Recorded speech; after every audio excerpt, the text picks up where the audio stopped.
computer. Hello, hello, hello. This is Patty here with one more of our podcasts. I think it's turning out to be the gym owner series, especially the gym owners that have come in the last couple of years and their experiences. With us today, we have Hanna. Hello. Say hi, Hanna. Hi. Hanna Hawkins, too, isn't it? Yep. Yes, sir. Wow, that is a handle. It almost sounds like from the Dukes of Hazzard or something. Hanna Yep. Hawkins. It's like the cool neighbor down the street, Hanna Hawkins. Right? That's what I am. Hanna, just let's start off with tell us your story. Tell us where you're from, what gym you own, how you got into this whole industry. Let's just Okay. let's just do the whole background here. Okay. I am from Virginia. Actually, where my gym is where I grew up. I've lived here my whole life. I became part of the community at CrossFit Lorton in, 2009. Started working out there. Met tons of friends. Kind of that became my community, as you know, a lot of gyms do. And 3 years ago, the owner said, his time had come. He was ready to move on, and I was a dental hygienist at the time. Totally different field, completely. And I'm like, yeah, why not? Let's do this. Which naively, I had absolutely no idea what I was going to do. I had started a small nutrition company at the time, but completely different circumstances, completely remote, very easy to start up, got going pretty quickly, and everything was from my computer. So diving into the gym, I really had no idea what I was doing. I had been coaching for him for a couple of years, but didn't know what I was doing. So 6 months later, COVID hit, and yep, it was a bad time to be an owner. But we made it through. We pushed through. We were closed for a couple months in Virginia, and then kind of hung in there, tried to rebuild, and got to a point where I was like, you know what? That I'm tired of just barely scraping by every month. And I met another owner that had worked with Madlab and reached out to Audrey and got started right away. That's the story. That owner was Jill Thornton, right? Yeah. Yep. And how long ago was that? It's like 6 months ago or So something. yeah, so her head coach, or one of her head coaches, Alex, is best friends with my brother. I've known him forever. And I ran into him at Wadapalooza, and he started telling me, oh yeah, at our gym we get paid this certain way. And I'm like, I'm really intrigued by this. So kept reaching out to him, and finally I was like, I just need to pull the trigger and do this. And so yeah, I started working with Audrey in May. Cool, Yeah. cool. Yeah. Yeah, she's pretty proud of what you've managed to accomplish there in such a short period of time. I guess you don't need an MBA. You could be a dental hygienist and figure this thing out, right?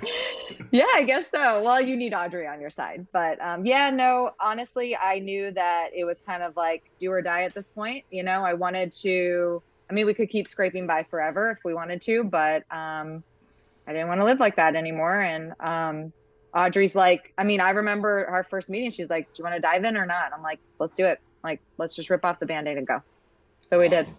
Hmm. So what were the stats like before Madlab? Like, what was the gross revenue like? What was the profit like? What was the what were you kind of at?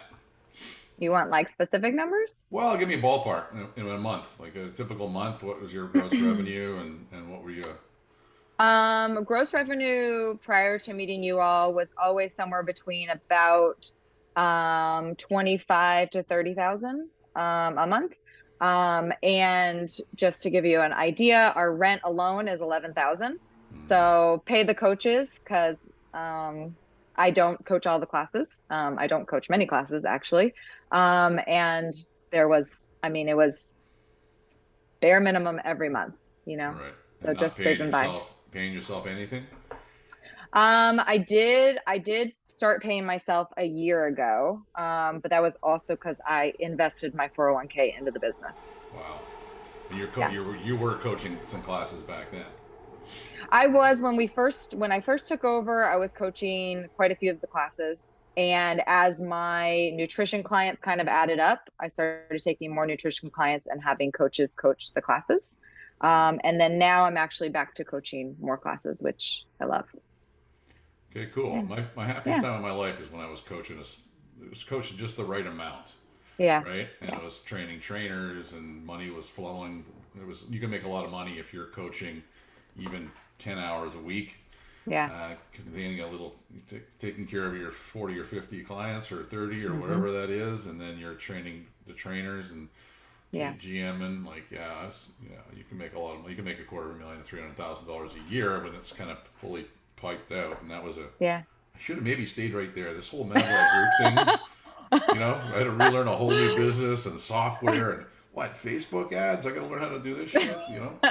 So I might have I might have should have stayed right there. So anytime anybody Yeah. goes, "What's next?"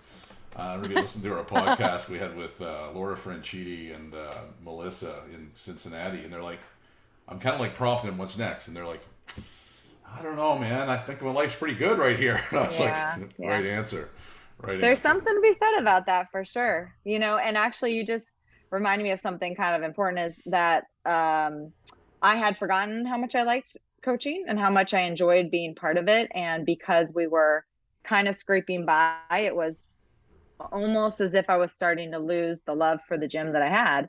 And, Audrey really, she's like, you need to be the first one going in and doing these PTs. Like, you're going to go. And I honestly was like, oh my gosh, do I even remember how to do these? I mean, I was Right. never a personal trainer in the first place. You want me to clean your teeth? Sure. But, and she really brought that back where, like, I love when I get a new client. I love working with new people. It's changed the whole view that I was starting to get into. Yeah, it is amazing when you take on a business for a passion. You have a passion for it, then you start like seeing it as just an obligation. Then you start seeing it as a dreadful thing that you got to fucking Yes. wake up and do and not make any money at, right? Yes. And the Yeah. people when I hear people saying, "Oh yeah, you gotta be passionate about and you do what you love and all that," I go, "Well, that's a one-way ticket to hating what you're doing if you don't have the economics figured out. That is Yeah. 100%. It's kind of like marrying someone who's got a crack habit or is gambling away all your money. You're not gonna love that person for very Yeah. long, right? It Exactly. just Yep. takes away your joy. Yeah. Okay, so you're barely getting by. You're still bringing in pretty good revenue, $25,000, $30,000 a month, and you can't figure out how to get by. Mm-hmm. Bring in Audrey. Now we're here 6 months later, or 8 months later, whatever, May, June, July, August, September, October, 6 months later. What did life look like back then? I think we just touched upon it. But let's see if you can take yourself back to May, March, April. Well, we were definitely at that point where I was like, I just don't know if we can keep scraping by the way we are. And it was that point where I was like, why am I continuing to put myself through this when we're not making any money? It's literally just I'm just seeing it go in and out, and that's it. It's not going anywhere else. So it was kind of becoming a point of like, is this even worth it anymore? Should we keep going? And yeah, then brought Audrey in, and a big part of it for us in particular, and I know this can depend on your location, but we are very military based right here. There's multiple military bases near us, and so the turnover rate is really high because everyone's in and out because there's a lot of deployments, but that's not all of it. And I think for a long time I kept thinking to myself, well, yeah, we turn over this many people because of military, but I really wasn't being, completely honest with myself. It was because people would cancel and we didn't know why. We didn't know where they were going. We weren't keeping track of any of that. And even though I'd been a member for years, you can only know so many people. You get to a point where you're like, gosh, I know the first 100 people, but now I don't know the second 100 people. Very astute of you. Very astute of you. It's Yeah. called the Dunbar number, actually. You can only really hold so many relationships before they fall apart. And that number for very high performing people, I think, tops out at about 120. Over that, you're just going to burn yourself out completely. And it's probably more comfortable at around 60. You know what I mean? Mm-hmm. If you get 60 relationships and you got paid a lot of money to 60, you probably don't want any more. Yeah. Take care of 60 people. That's kind of what we standardize each coach on 60, and as you know this stuff. So so you're over functioning to keep 120 people around, and then one comes in, one goes out, another one comes in, another one goes out, and you're.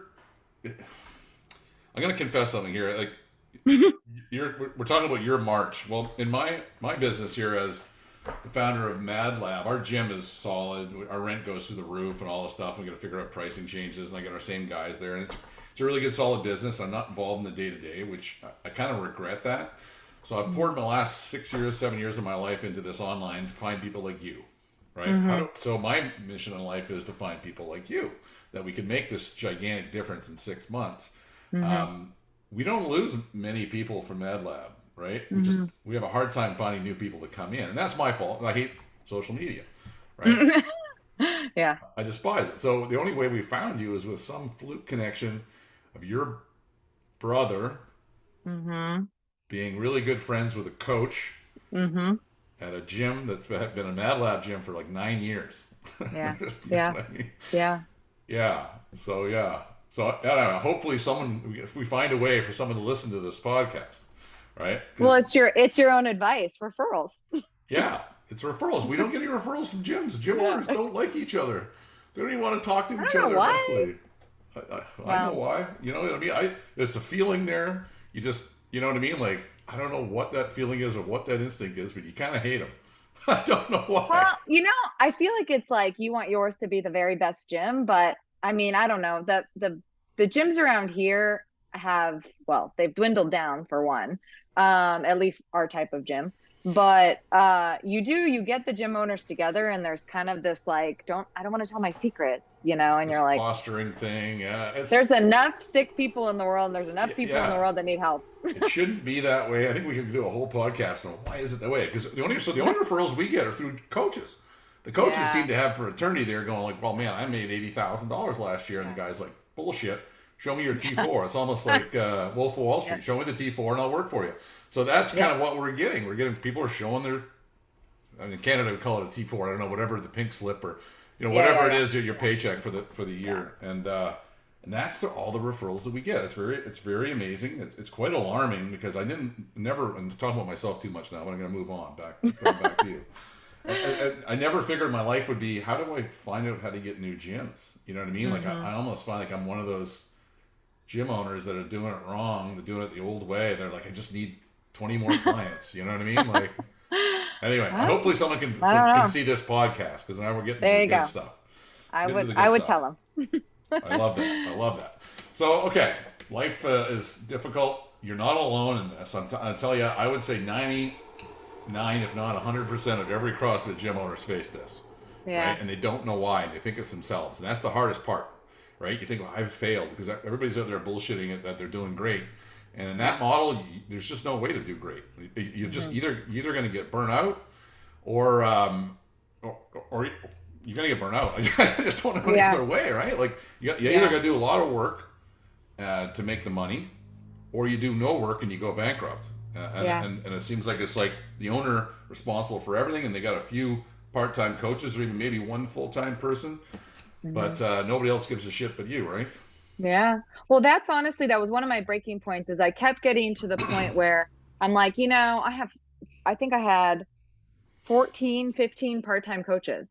And I'm like, dear God, like there's someone quitting or moving every month. And I'm constantly changing the schedule and there's constantly, or there's, or whatever it is, someone's pregnant, someone's bought a new house, someone's this, that.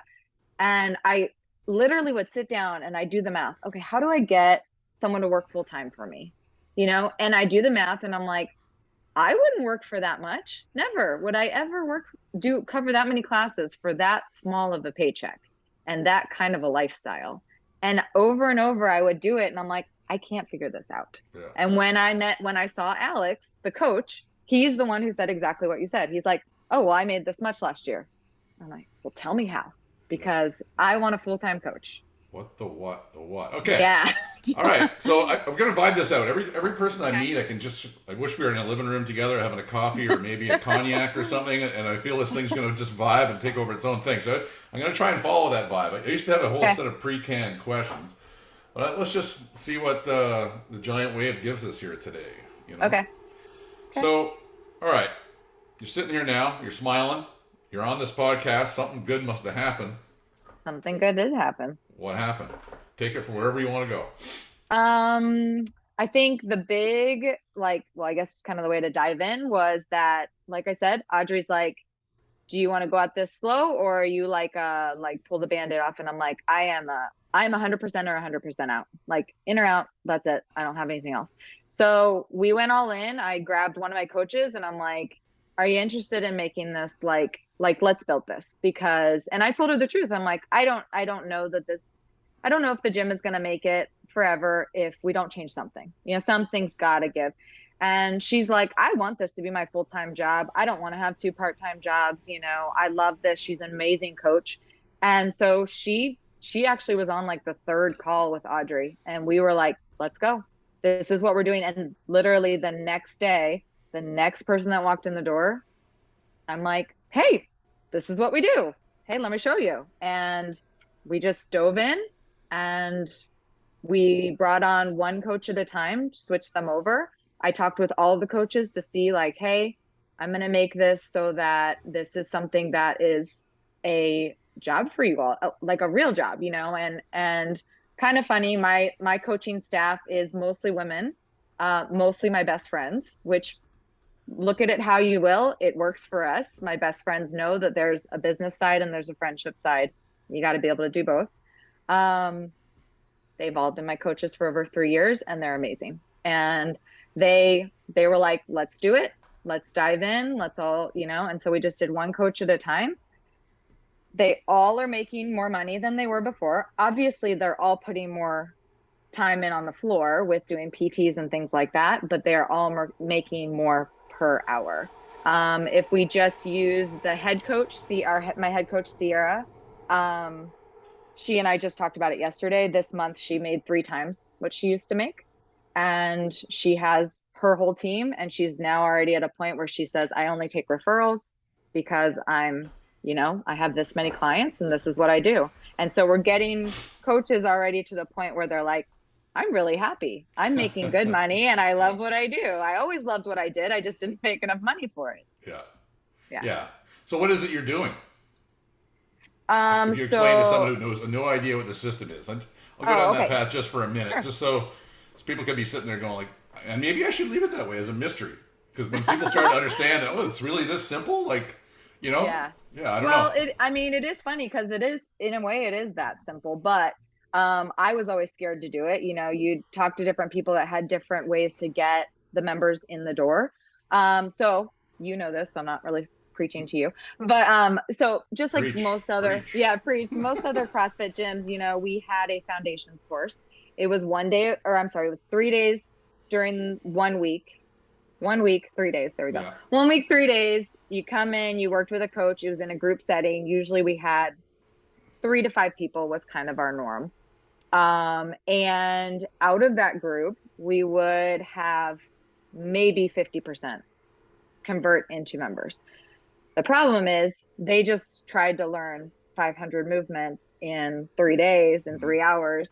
And not only that is you have one that's super athletic and one that just came off the couch, you know, and wants to learn CrossFit. And now is probably terrified and really, really sore.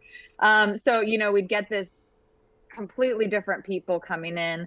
And that, like I said, that conversion rate really was not that great. It was around 50%. And what I found was then they would just kind of disappear, you know, they'd come in, try it out for a few weeks, and then they'd be gone. We found that it was over a year. We had every month over 20 new people in and over 20 people out. And it was the same every month. And I think like, okay, like we're going to get up by 1 at some point, right? Mm. And it was a whole year. And we were, no joke, exactly the same. So, and that was, we stayed at about 180 members for an entire year. And so now when people come in, they meet with a coach. We do an intro for 15 minutes. They chat with us about, you know, what brought them there, why are they there, and then we discuss our process, you know, to safely and effectively get them into a group setting where they're going to have a community. We want to make sure that they're going to do that safely. So we always tell them, you're going to do 5 to 10 personal training sessions with us. If they have a history of CrossFit, that's different, but we do still spend a couple sessions with them to make sure that they move efficiently and move effectively. And also what I have found is those athletes that come in and have that history of CrossFit, at first they're kind of like, well, but I've been doing CrossFit. I just want to try out the gym. And as I explained to them, I'm like, so you can appreciate this in class. We want to make sure everybody has hit this kind of standard so that when we go into class, we can run class and everyone is practicing these movements and moving through them and getting enough time. Whereas we're not teaching anybody in class a new movement. And what's cool, I think what I found is the people who've loved it the most are the ones who have a history in CrossFit, because they're like, wow, I've been doing CrossFit for 5 years and I've never heard this cue because I've never had a one-on-one session. And so they really are the ones that see the most value. So it just depends on the person coming in, how many sessions we do to get them into class. But, the goal is to get them into the community as fast as we can, but once they can, show us all the movements and make sure that it's safe. Right. And then the coaches are paid in a totally different way. What impact has that had? So that's been really interesting because at the time, the only coach that was doing any personal training at all was Sierra, which is my head coach. And so to tell her, hey, what we're going to do is she's always coached 8 classes. And I'm like, instead of you getting a 70-30 personal training split, this is going to be very different. When you do the personal training, that percentage is going to be much lower. But then once they're converted over to a member, then you get a certain percentage of their membership. And at first she's like, well, wait a second. That's like a huge pay cut for the PT. I'm like, yeah, but then they're yours. And that's your member to continue to make money off of. So she got it. It just took a little time to understand that. But all of the coaches, what I like is they all are diving in, where all of them have always been part of the community. They've all taken pride in what they do, but now they have kind of their little group of people that they're really, really invested in and kind of building those relationships. Yeah, it's funny, the math. The math, I can't understand how our whole industry, especially people that own the independent gym and just pay for a license or they got their own brand, why they're not doing it this way. It just baffles my mind because I've been in it for 20 years, I guess, or close to it. And I know I came from a different kind of place with an engineering background and a business background, but there's a certain thing there. I think what is the biggest fear that you had or you think people have? Is it not understanding the math, or is it having to do sales, or what is the thing that's kept this industry from fully embracing this concept? Maybe they just didn't hear about it. I mean, or how come people aren't experimenting with this on their own? I figured there'd be like little subgroups of people experimenting with this stuff, and I had to rush to market, and still, nobody's doing it. Like nobody's even experimenting with this stuff. Yeah. Right? No, you definitely hear it. I mean, I have a few owner friends that are more friendly, and we'll talk about things like this. And a lot of them have, like when I've mentioned, I'm like, hey, I'm doing this mentorship. Like, you got to hear about it. We got to spend some time. And they're like, yeah, I've kind of dabbled in that before, like maybe doing some personal training, but like they don't dive in. And I don't know if that's it or if it's, I know for me, I always was like, God, like these people are going to pay this much, hundreds of dollars before even getting into the gym. Thousands. But the minute thousands. Thousands. But the minute you sit down with them and you're talking with them saying, hey, like, I'm going to watch you, like, I'm going to make sure you are moving safely. Don't you want to feel comfortable in this class? And the minute you start talking about them and what they want and kind of discussing their history, and every single time you ask someone like, well, what's your previous history? Well, I used to go to a gym and nobody kept me accountable and I didn't go and I didn't know what to do. And you're like, well, we've got all that. We're going to cover all that in one place. So I think for me, it was fear of sales. But once you sit down and you're talking with somebody for 1 minute and you find out what they're there for, it's not a sale anymore. I mean, they came to me. I didn't. Yeah. And you hadn't even done our sales training or any of that stuff yet. No. Right? Just no, a natural. not yet. A natural. Oh. Natural charmer. Okay. So when you're talking to these gym owners, what do you think the hesitancy is to do this? I personally have some opinions of this, but I'm going to ask you for a referral. Can you go out and get me a new gym? What would be the biggest problem of? What do you think would be the biggest sticking point? Honestly, I don't know, because nobody could have been more like like no savings, no extra money, no fluff money. Like nobody could be worse off than I mean, I'm sure they could be worse off, but nobody could be more like equal than I was. Like, but if you want to make a difference, you're going to have to change something. And if honestly, if the owners were honest with themselves and they took a step back, they would realize, just like myself, like I've been trying different things for 3 years and nothing has made even a dent. I'm not the expert here. Like, why would I not just find somebody that is an expert? You know, Appreciate that. Thank you. Hey, I mean, that's the truth. So for me, it's like, yeah, I don't know. When we're explaining it to people, I think there's something you just said there that I was like, how do we find these certain people? And they're such interesting people, and some of them are, all of them that we get now are so, they're high performing special people in a way, and I can see that in you. But the thing that you mentioned right off the bat was, I took my data. I realized I was losing 20 and gaining 20 every month for a year. And you knew, you took stock of yourself, and there was no ego involved in that. It was simply like, hey. And then because I always thought it was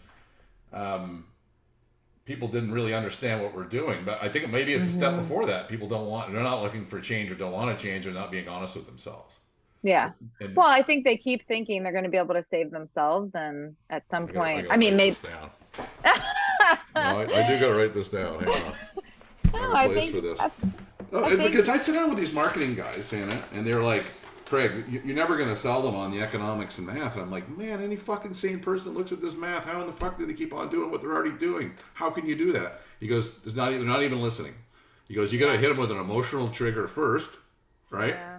And they buy it off that emotional trigger. I'm like, man, am I doing that? She goes, they're like, you're somehow, like, I don't buy anything online, but I have bought a couple of things. One was a golf product. It was a piece of shit, but I bought it because it emotionally triggered me somehow that I'm not even aware of.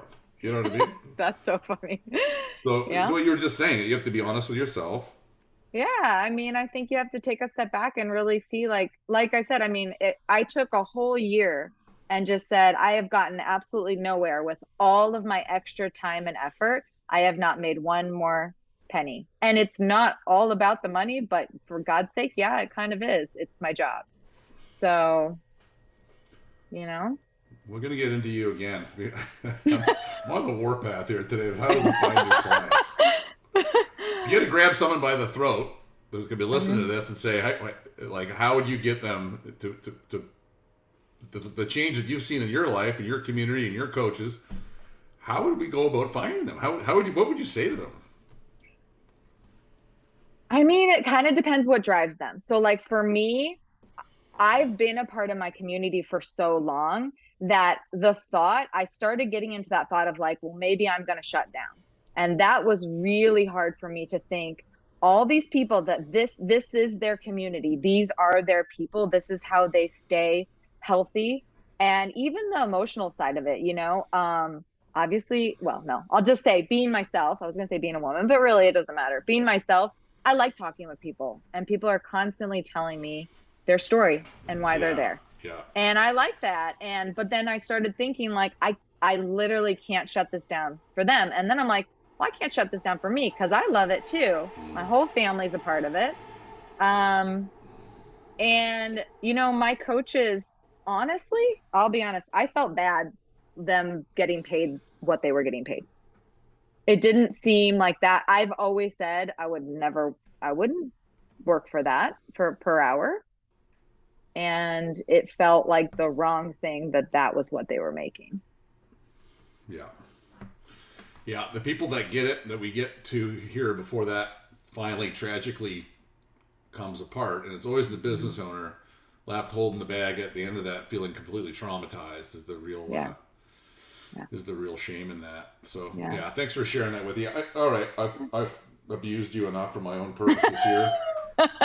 All right, so take us through. You start with your one coach, and you start changing your client development process. You change your coach development process. How long before that money you paid Madlab? How long before the return on investment pays for itself? Well, we now monthly are, for the last 5 months. So we've been with you guys for just under 6. For the 5 full months, because like I said, we dove right in. It was like 2 weeks with Audrey and we just dove in. Wow. We've consistently brought in 10 to 15,000 more a month.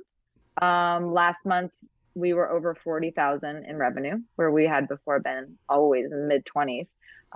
That's a damn big difference in my world. But, and again, the coaches are getting paid more, but the members are so excited about it. Even ones that have been there for longer than I have. I mean, everyone is just, the whole atmosphere inside the gym has changed. The members love it. The coaches love it. There's a pride in what they're doing. There's a pride in them, coming and saying, oh my God, I just did this PT and they're so excited because they've never done this before. But they've been doing CrossFit for 10 years. And now they're getting this PT session where they're really like honing in on their skills and what's actually important.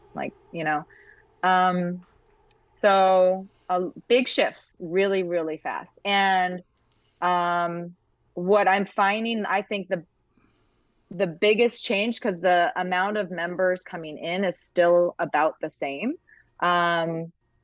Pretty much if we can get them in the door to do an intro, they're going to start with their PTs. And we have not had one person not convert into a member after doing their PT sessions.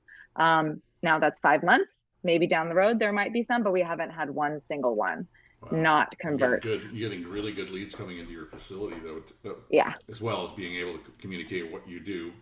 Yeah. And if they want that service or not, right? Because sales is all just about finding out if we're a good fit here, right? Yeah. And do we want to hang out with each other for the next month or 2 months one-on-one and have a relationship for infinity? Yeah, right? exactly. Yep. Yeah. Yep. Yeah. All right. So how about your life? What was your life for you? What were you thinking about? What was your mindset in February, March, April before this? What was it like then? What's it like now? How much is... I mean, for me, that my stress level has gone down by so much. The biggest parts is just knowing that I can head into the gym and not thinking every day, what kind of headache am I heading into? And also starting to enjoy it again, just because it's not a financial burden on me anymore. Now it's making a profit. This is something that we can build with. And like I said, I had gotten to that point where I thought that maybe we might have to shut it down at some point. And now I don't have to worry about that, and I was thinking, God, do I have to go back to dental hygiene? I don't, that hasn't been my world for 5 years now. I don't know. So, my world has changed completely from it. Go back to dental hygiene. Those are great. Hey, you know what? I actually loved it, but yeah, it's just change. I gotta go change, and I don't want to let down all this community, and you know what I mean? It's got a long history. I'm sure the owners that sold it to you probably felt a lot of that, right? Yeah, you know what? I actually was just talking to him right before I got on the phone with you. He has been my biggest supporter, just checking in on me every now and then, making sure everything is going well. I told him when I was going to start working with you guys, and he's like, oh yeah, I've heard great things about them. And he just loves to see that the community is still there. I'm going to back up a little bit. When I saw Alex and he told me about you guys, I reached out to Audrey, and I also reached out to another group at the same time. And I got on the phone with them and their method is like big time marketing, get as many people in the door as possible. And I was like, okay, that's cool, except for the fact, and I'm very honest with myself, except for the fact that I really still don't know how to drive this ship. And the people behind me aren't really fully on board because I have 15 part-timers. And I was like, so we're going to get all these people in the door. We're not going to know what to do with them. And then they're going to be out the door. And then I talked to Audrey the next day and I was like, okay, this is the right thing. It's very wise. I attack those groups. I think I know the one specific group you're mentioning. I don't need to mention them anymore. I mean, that's what happens when you have a failed business model, right? If you look at, CrossFit was amazing. It's awesome. It was like, I was in the early days in, like Greg used to sleep in my bed, Greg Glassman, the founder, and I'd sleep on the couch. It was like such a beautiful grassroots thing that, it grew so fast. The only business model that it could accept it I was building my business model, and Greg was aware of it. He helped me build some of it. Mm-hmm. The only thing I accepted that was growing so fast was we needed to be able to take 100 people in a month. Because if you, in 2010, 11, 12, 13, 14 even, if you opened a CrossFit in those days, and maybe even 2009, you could literally have 100 clients in a month, maybe 2 months, right? So people they did napkin math. Oh shit, I get 200 people, or I get 100 people, and they're paying 150 a month, and shit, I'm rich, right? And the whole model depends upon putting people into class right away, having very dumbed down client development, have a very dumbed down coach development, have a very dumbed down coach compensation model. Right? To accept all this. It's got to be simple. It's got to be the simplest thing you can think of. And our whole industry is still clinging to that. I mean, if you look at F45, Orange Theory, Soul Cycle, you name it, all that stuff, it's the same model. But what they're doing, the reason why they're doing it, I know intimately F45s and people that own them and run them. And we started talking to them 5 years ago in Australia. They're depending upon a super simple model that pays the coaches nothing and the coaches turn. And even the client's turn. They just need to bring 300 people to a prospectus, and someone will buy that franchise. They make all the money on the franchise and move on. Right? Now we're stuck. We're in a post-CrossFit apocalypse here, where there's so many CrossFit gyms have changed hands. And you bought one. I mean, the only reason why it still exists, in my opinion, it was a great fitness protocol, all that kind of stuff. Maybe a little too heavy, too harsh. You need to dumb it down, or not to burn people out. But it's still a beautiful thing. The business model we're left with, because of the legacy, is one that doesn't work long term. It doesn't have a long term future, and people are still clinging to that. And I don't know why they're clinging to it. I can't. It fucking it keeps me awake at night. It drives me mental, because we're sitting here with a really good solution that doesn't cost very much and changes entire lives, right? And we can't seem to reach people with it. You can see I'm abusing you again. It's okay. I can take it. Yeah. So, okay. So how many coaches you got full time now? We have 6. 6? Holy mackerel. So 6 coaches, you're going to have to get your gross revenue up to what? To where they are fully sufficient? Well, so actually, I guess I should have made you clarify what full time means, because mine are all, and I'm gonna say this, maybe it's not like the right way to say it. Mine are all moms. And so they don't want to be like full time.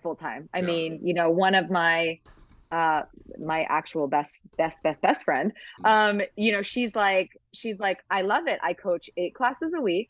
I have, I think she has 40 clients, and she makes sure that she kind of stays right there. And she's like, I love it. It's perfect. So when I say full time, that's what I have. Is I have 6 coaches that are like that. Sierra has more clients than anyone else, but that's where everybody else is kind of very close together there. Nothing wrong with that. That's perfectly fine. I got Emily, who I trained up. She got up to gross revenues of 18,000, taking home that 8,000, and then she was like, she has a master's in journalism, so she wanted to keep on writing. So she does both now. I signed a check for her last month. It was $3,700 for her take home, and she probably worked 15 hours or 18 hours. Right?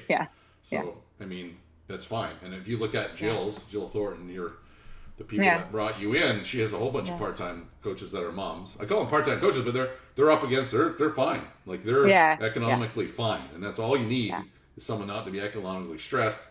And they take the vacation they want, they live the lifestyle they want, and they're fucking cool, right? Like, and now all you really need to do is save for retirement. So start putting money away in a 401k and have a matching program. That'll come for your thing. So how many square feet do you have? We have 10,000. So you can grow, you could do $1 million out of that. More if you wanted to. You could. What about one full-time guy coach? How do we get him? I think we need a little diversity in here. Yeah, I have 3 3 bench coach guys, but everyone's military. Right. Yeah. I would say we got to shore this up for sustainability. Maybe 1 or 2 that have 60 clients that are making like taking home $8,000 a month kind of thing. Right. Maybe I might give it a couple more like pillars solid down, a couple of pilings deep in the ground. You know what I mean? Tell me how to do it. I'm ready. Yeah. Well, I'll talk to Audrey about it. We'll. I think things just kind of happen naturally. Normally, if you're doing the right things, like right now, we're bringing on like a bunch of new apprentices into our our bricks and mortar location in Vancouver, the flagship, and we're bringing in like 1.2 million a year, and Yeah. they've raised our rent so much. It's put like my rent in the space we're at 9,000 square feet. In 2009, it was 6,000 a month, and now it's almost 20. Oh my gosh. Right. Yeah. So that put it in a period like the space is underused, and we Yeah. haven't really we kind of comfortable where we're at. Now it's comfortable where we're at. And now it's like, okay, guys, we gotta grow again. Yeah. Because I can't pay the rent. Yeah. That's $14,000 a month in profit. We want That's crazy. Isn't that crazy? That is crazy. That's Vancouver. Like people really don't understand the housing crisis. Oh my gosh. Our policies have created here in Canada and in Vancouver specifically, right? I mean, That's crazy. the whole neighborhood's surrounded by $1.7 million homes that are falling apart. And you literally got older older homeowners collecting bottles to pay their taxes and stuff. It's just a crazy situation. It's just so crazy. That's awful. But if you bought something 10 or 20 years ago, you think it's the greatest thing in the world, right? So everybody's right. You're riding the train pretty good. Yeah. Yeah. All right. So what's next for Hanna Hawkins and her team at CF Lorton? What's next? I mean, I feel like we just started this. I mean, I feel like we are like our momentum is just getting going. I mean, the coaches are excited, the team is excited, the members are excited. So, and I mean, honestly, it sounds stupid. I don't know any other way to put it, but like I have so much pride now of like what we have. Every day I walk in and everyone's like, "Oh my gosh, we had just the best, just the best workout, the best day. I had the best time with my coach, and it's awesome. I mean, it's very cool to see, and it's inspiring to see my coaches like really step up to loving it. Keep on going. That's it. It's just, it's fun and it's exciting. And I mean, I do feel like we just started. I mean, I'm excited to see where it goes from here. Where that is, I don't know, but it can only get better because we've got the team to do it. It's awesome. Yeah, if you're 6 months into this thing, you're just a baby. Most people haven't even changed their client development process accurately yet. Oh yeah. And their coach development stuff is all kind of in mix, and you know what I mean. Like, I'm really impressed that you've made this amount of positive change in such a short period of time. That's what Audrey was like. Got to talk to Hanna. Sometimes I can get down. Like I'm responsible for the the global consulting piece and the coach online stuff, and I hate Facebook and Instagram and stuff. But, I just hate it. And so all I see is the bad news. She goes, it's been really, for me, this has made my day. It probably made my week. It'll make my sleep a lot better tonight that we're actually doing some good out there when I hear this stuff. Because, it's just that really makes it all worthwhile. You know what I mean? Yeah. Like, we're not financially stressed, but I would like to take it to another step. So I know Audrey can keep on doing her thing. Yeah. How awesome's Audrey? Yeah, she's awesome. She really is. Because you know what? I'll be honest. She probably told you. I got off like the first probably 4 or 5 calls. No joke, in tears. Like, and I would leave and I was like, I'm the worst owner ever. And I was like, I think I'm just going to quit because I'm so bad at this. But I mean, she pushed hard, but at the same time she had to, because if she didn't do it, we wouldn't be where we are already. And wow, I mean, she never told me that. She never told me that. Well, maybe I held it together, but I would be like getting off the phone. I'm like, oh my gosh. And then my husband would be like, are you okay? And I would and I'm like, I think I got like fire hose. Like, and I'm like, I suck at this. I'm horrible. And then I would do what she told me to do. And the next week she'd be like, okay, let's keep going. Like, so why did you think you were doing horrible? It's just because the decisions you made in the past, you started realizing that they were inadequate, or well, and honestly, a lot of it was embarrassing. Oh. I was like, well, God, like she would be like, well, I mean, even stuff like she'd be like, well, what's your revenue? And I'd be like, well, I don't know, well, how much of this goes out every month? I don't know. And she's like, okay, all right, well, let's start digging in. Because you need to know some of this stuff. No, you're not alone. I mean, oh, dude.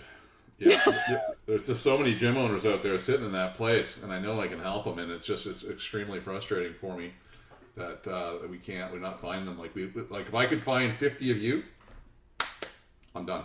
You know what I mean? Like we'll do everything we want to do with our lives, and my life has had purpose in it, and we're financially we're anywhere you want to be. You don't need any more than that. I don't need fancy cars or any of this kind of stuff. Right. So I just gotta find 50 more Hanna Hawkins. I'll look for them. I don't know if we'll find anybody with as cool as name though. That name. That name rings out. You know? Thanks, I like it. Hanna Hawkins, the Dukes of Hazzard girl from down the street. Yeah. What's the name of? Give me your the names of your. Give me your favorite, 3 favorite clients all time. Oh God. Clients. Just pops in your head. Don't worry about anybody else. You're not letting anybody else down. All right. What if they all see this? Well, that's the thing. Favorite clients of all time. One is named Pedro. He was my, no joke, first person with this new process. And I was like, holy hell, I have no idea what I'm doing. You get and grab Pedro and say, Pedro, come let me practice on you?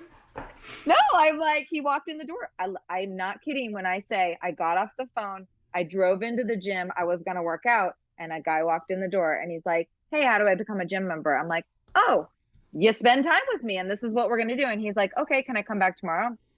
You sure can. Wow. And he was my first person and he is absolutely amazing. I've had the best time with him. He was my tester, but I learned a lot through him. But I love watching him. I see him. He's in there every day. He's very committed. And Pedro, baby. Pedro's awesome. Other favorite. God, that's hard. I have one named Jackie that is just so driven and she's like your all-American, like mom, military wife, goes in at 5 a.m. every day so that she can get home so her hubby can go to work and then she watches their little kids but she's in there every day and working her ass off and there's never a week that she doesn't text me a question, like a good one, like, hey, this doesn't feel right, or should I do this, or can we sit down and talk about my diet, whatever it is. She's just awesome, very motivated. I don't know who the third is because the rest of them are great. No, I'll leave you there because you love them all and you don't want to offend them and all this stuff. We'd be a totally different podcast. We could go through all your 50 favorite people and stuff. What would happen? What would it feel like if you lost Pedro? Pedro just comes in and says, "Fuck you, I'm done, I'm out." I would cry. Yeah. I would cry, but that's what I do. I cry very well. No, I really would be. Well, to be honest, we lose people all the time because of the military, but I get sad every client that leaves. I love our community. Maybe everybody feels this way, but I swear to God, we have 220 amazing people. We don't have any jerks. We don't have any egos.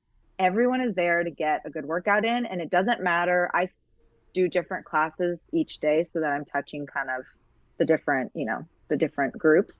And it doesn't matter if you're at 5 a.m. or 5 p.m. or whenever. Everyone's awesome. You get that they're following you, and you're the leader. Well, they're following my coaches because my coaches are amazing. Yeah, and you've given them the power to affect the community more than just teaching that group class and leaving, right? They're now invested and responsible. I think they're invested and responsible, but they already were emotionally committed. Now they just have an extra bonus of getting paid for it. Yeah, now the energy comes back to them. It's like that flow of energy, like thermodynamics or something that they're giving out and they get back. Yeah, sure. The reason why I asked that question, I mean, the initial inception of this system, I started off training people at $5 an hour, Hanna, because I gave it to the gym. It was raining out in Vancouver at that point. I'd sold my engineering business. I didn't need to work for a little while, and I was trying to figure out what I really wanted to do, right, in my early 30s. And when I lost a client, it affected me so deeply. It just, man, what did I do wrong? How could I improve that? So, no one left the gym after a while without me sitting down and asking those questions. So I'd be asking them in my head and not have any answers. I'd be like, okay, we got to go for a coffee. I'm not going to pester you to come back. I'm not going to torture you. Just like, how did I fail you? Yeah. Right? How can I get better? Have you done any of that stuff yet? It's been cool because I meant to say that earlier is one of the big things I found is obviously if they're deploying or they're moving, that's that. Yeah. Which is kind of funny because they always come back. Everyone comes back to this area at some point in their career. So I have a lot of people that are like, I'm coming back, and it's cool. But where I was going with that is there are all those people that used to just leave and we never knew why. And now sitting down with them when they say, hey, I want to put my account on hold, it's like, okay, well, let's sit down. Like, let's do that. Same thing. I say the same thing. I'm not going to pester you, but I do want to chat with you. And it's so interesting how so many of them are like, well, I have this nagging injury. And you're like, well, why didn't you just tell me that? Like, we can modify for this. And they're like, oh, okay, cool. Or I'm going to be traveling for 6 weeks. Okay, well, that's fine. You can do the programming from there. I'm going to modify it for you. And that just was a conversation that wasn't being had. And that's like such a low hanging fruit right there. So to have those conversations is cool. I haven't had to have any hard ones yet. Thank God. Well, I'm going to prep you for one of them. So at some point, you're going to have to fire one of your friends. Or yeah. I already have. I've already had to fire. Yeah. How close a friend? You get a lot of close people, right? Hanna makes close relationships. Well, yes, I'm either in or out. You're a close friend or you're not a friend at all. Yeah. But I did have to fire one friend. And that was hard, but not that hard. It'll get harder though. I mean, picture the client has your friend has 50 clients. She's really invested in with the community and all tied in and all this stuff. You'll think you'll have to fire them, but you won't. I'll give you one little. Before it comes, give me a shout. Or if it's in there, because I've gone through it like with every one of my guys, and sometimes multiple times, and it'll be amazing to you how they can't see it your way. Yeah. I was hoping if any of them have to leave, it's because they have to PCS, so I don't have to fire them. Well, I hope it never comes. I mean, I hope it never. I pray for you it never comes. But that's the hardest part is losing a client. 10 times harder is losing a coach that you're really good friends with. And I've traveled the world with my coaches and my friends. We've seen a lot of life together now. It's still families and stuff. But anyway, any last words from Hanna Hawkins? Nope. No, I don't think so. I really appreciate you coming on this. I really appreciate you digging that hard and having that much lack of word. I don't even know if I'm allowed to say this to people anymore, but having that much balls. Put yourself in the line and cry every day and to get to the other side of it. Most people don't have that kind of intestinal fortitude and spunk. So congratulations. I see it way more smooth the next 6 months than the first 6. And keep on rolling. Yeah, thank you. Well, it's been awesome. Seriously awesome. What you guys have is something really special. So I got to come to Virginia now. Your accent doesn't even sound like much of. There's not a lot of Southern Virginia stuff going on there. No, we're like in a neutral. Yeah. There's no accents here. Yeah, no accents there. You could be my next door neighbor really easily. Yeah. All right, Hanna, thank you very much. Cool. I really appreciate it. Respect you. Okay, how do people find you? Anybody listen to this? Your gym, where you're located, websites, Facebook stuff? Sure. CrossFit Lorton. We are in Lorton, Virginia, about 20 miles south of DC. Nice. Super easy. Yeah. All right. Awesome. See you again soon, honey. I'll be checking in on you. Thanks. Thank you. Nice to meet you. Bye.